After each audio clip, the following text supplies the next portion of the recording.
Tonight, commuter crisis. The summer of hell begins on rail lines across our region as commuters begin to make their ways home or try to. We've got team coverage across the region and the very latest with a live update from MTA Chairman Joe Lhota. Then the Russia connection enters the Trump campaign and the Trump family. Donald Jr. reveals a meeting with a Kremlin-connected lawyer who will analyze what this means and the Keystone Cop-like response by the White House. And later, after the shooting of one of their own in Alexandria last month, the GOP looks to take action on gun laws, just not the action many have been hoping for. All right, let's go live now to Penn Station. Joe Lhota from the MTA is going to address us on the beginning of the summer of hell. As scheduled. It's been a great day for the Long Island Railroad. We thought and we planned for the worst, we hoped for the best, and we got the best. So I want to first off thank all of the workers at the MTA and the Long Island Railroad for all the planning that went into the beginning of this situation that we have with Amtrak. You know, but tomorrow's another day, and we have to be as vigilant and in keeping up with making sure that the trains stay on time and that everybody's able to get to work or get to school or whatever it is that they're doing. So a couple of things I do want to talk about, and that is the volume. We actually saw an increase in volume of people coming in from Long Island over the norm. However, we did in fact see a reduction coming into Penn Station of about 8%, about 7,000 people. Another 7,000 people additional went into Atlantic Terminal in Brooklyn, and almost 3,000 folks went into Hunters Point and Long Island City. So we saw an increase tremendous of people looking at the alternatives that were provided, and passengers and customers from Long Island heard what we said, and they altered their route, which made everything a lot easier here at Penn Station. So with that, I'd be more than happy to answer any and all of your questions. The numbers that you released, what kind of work is that? Hold on 1 second. I'm sorry? Governor Cuomo says he thinks the summer from hell is going to last more than 2 months. Your reaction? I think we are watching what Amtrak is doing every day, and we'll start reporting on it. My expectation is it will take 2 months. I hope it doesn't go any longer because Amtrak has given us their word, but we'll see what happens. Yes, sir. The numbers that you released, comparing them, like what do they compare to? For instance, the 79,000 riders that came into Penn Station. Is that compared to the average on a day, or? Yes, it's compared to an average in a day. This time of the year, it's aggregated over a long period of time. Right. How are you feeling heading into Tuesday? I'm sorry, sir? How are you feeling heading into tomorrow? How are you feeling? Well, tomorrow is it's another day. Every day is going to be start afresh. We've got to make sure. I said, look, when you think about it, everything seemed to go right. There were no issues. Amtrak's East River tunnels worked perfectly today. I live in absolute fear of what happens in those tunnels because that'll prevent us from coming in here. Everything worked really well. Tomorrow we're expecting thunderstorms in the morning, so it's a different experience. And we also have to evaluate what Long Islanders do. I think some of them decided to go to Brooklyn today. Some of them may decide tomorrow to go to Hunters Point instead. I think they need to check out all of the alternatives that we put in place. The buses were not used as much as we thought. Ferries were not used as much as we thought, but it's only one day. And so we have to figure out over a period of time what the Long Islanders prefer, and we'll adjust accordingly. I'm sorry? No, the weekends are going to be the normal system. There have been no changes on the weekends. No, the weekends are not a problem at all. Joe, how worried are you about complacency in the sense that people are going to hear the headlines, summer hell, this was great, I'm going to do my normal commute, if not tomorrow, by Wednesday, by next week, and people will get out of the habit of the alternate? Well, they can't do their normal route because so many trains are not coming into Penn Station now, 19% of them.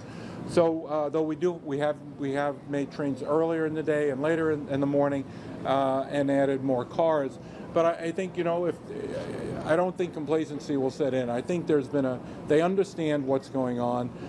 There were discussions, like some of the trains this morning had more people in them than they expected. People were actually sitting in the middle seats, which rarely happens on the Long Island Railroad. There were some people standing. I think, I don't think the complacency will set in. We want them to look at all the alternatives, and they may find it a lot better. I know the people in Glen Cove just love that ferry coming in from Glen Cove, so we'll see. Realizing you speak for MTA Transit, have you had contact with MTA Transit today? And I have not. I've been pretty busy on this side, so I've not. So I don't know. Joe, at what point would you scale back the buses? It's only one day, but Sure. I mean, you have a lot of buses out there. We got a lot of buses out there. I think we should evaluate it over the week to see how many folks actually, use the buses, and then adjust accordingly. Some locations were, more robust than others, and so we just have to figure out what they prefer. Is there anything specifically that riders didn't do today that they should do tomorrow? I think the riders did everything perfect today. They looked at the alternatives. They were, if you look at social media, the tweets were generally favorable, to which I appreciate very much. I mean, when it works, it works. When it works well, it works really well. And this morning, it worked really well. And for that, I'm very thankful. The cross honoring onto the subway. All right, so there you heard the MTA chairman. Basically, so far, so good from Joe Lhota. Better than expected, at least according to him. But the question is, what do the commuters think? How is the journey home going? We have team coverage, and we begin on the PATH trains. Files One's Jessica Orban. She's at 33rd Street PATH Station. She joins us live with the very latest. Jessica? Richard, we're just a few blocks away from Penn Station, the epicenter of the commuter crisis, where people are saying that traveling back home after the workday has become a lot more complicated than ever, and more of a problem than it should be. The first evening rush hour in what New York Governor Andrew Cuomo has dubbed the summer of hell is officially underway. One commuter we spoke with said the crowds are adding time to every step in his commute. Even things like putting money on the Metro card, and even just to get through the turnstiles, it was just a lot more crowded and a lot more, inconvenient sort of for me, someone who usually takes that. He said it was clear that many commuters were confused and that it was adding to the chaos. I could tell a lot of people were asking questions to each other, like, oh, does this go here, does this go there? Not a lot of people really knew or, was informed how PATH really works and where it goes. Even on the train today, I remember the conductors, a lot of people were confused about where to transfer to get to New York and things like that. So the conductors were yelling stuff like directions and all that. Unlike many commuters, one woman we spoke with says the commute is hectic, but she feels optimistic that it will get better. It's a little nerve-wracking with like two bags trying to fight people, but I think it'll end up being okay. I figured maybe they've got it covered because they knew this was going to happen, but we'll see. The Morris and Essex lines are most affected for New Jersey residents. People traveling back home from here in Manhattan to Hoboken Terminal can expect to be joined by more than 23,000 other people who have been diverted from Penn Station. That's the latest from Manhattan. Jessica Orban, Fios 1 News. All right, Jessica, thank you. And next up, we're going to cross the river to Hoboken, another major choke point for commuters just looking for a way to head home. Fios 1's Raven Santana at the Hoboken station tonight with the latest from there. Raven? Rich, that's right. This terminal waiting area was almost completely empty. Now the race to get home is on. Take a look. There are people trying to enter the terminal from the ferry, trying to get home any way they can. There's people here waiting, hoping to catch a train, hoping to squeeze onto a train so they're not forced to wait for the next train. The media is not allowed on that platform right there, but you can see people are now entering, a new rush of people entering, looking to see what train they can get on to head home as we are now underway in rush hour. And people also took the opportunity to air their frustrations out about New Jersey Transit, including one gentleman I spoke with who says he waited 3 hours to get on the path because he says New Jersey Transit did not honor his ticket. And it's blazing hell down there. Everybody's screaming and yelling. Cops are down there. And I'm up here saying, well, what am I going to do now? I'm on a limited budget to get to the city now. It's been anything but an easy commute from Dover to New York City for Nino Montana, who says he waited 3 hours for the path after his ticket was not cross-honored.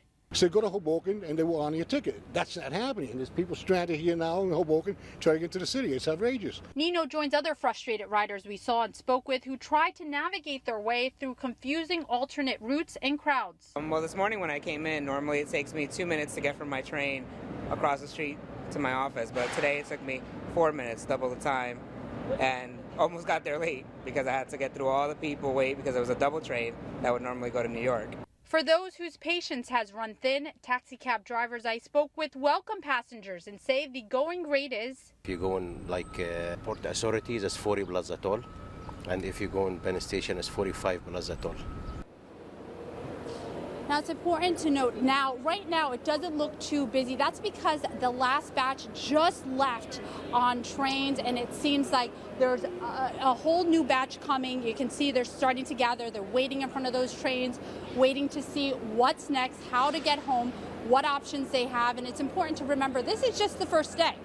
This is going to be going on until September, so it's important to think about these alternative routes. We're live in Hoboken. Raven Santana, FiOS 1 News.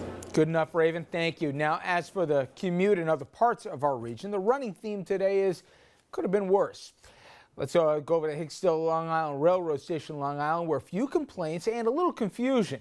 Commuters telling us the trains were actually a little less crowded than normal. And at the Nanuet Metro North Station in Rockland County, more of the same. Little traffic, perhaps even less than usual today. Some people basically sitting today out to see how it went. Some riders telling us they didn't even know about the schedule changes till they got there. All right, coming up next, from the rails to a possible third rail when it comes to the Trump administration. Got that one? Well, Donald Trump Jr., he met with a lawyer with ties to the Kremlin because he thought she had dirt on Hillary Clinton, it turns out. That and other Trump-Russia news straight ahead.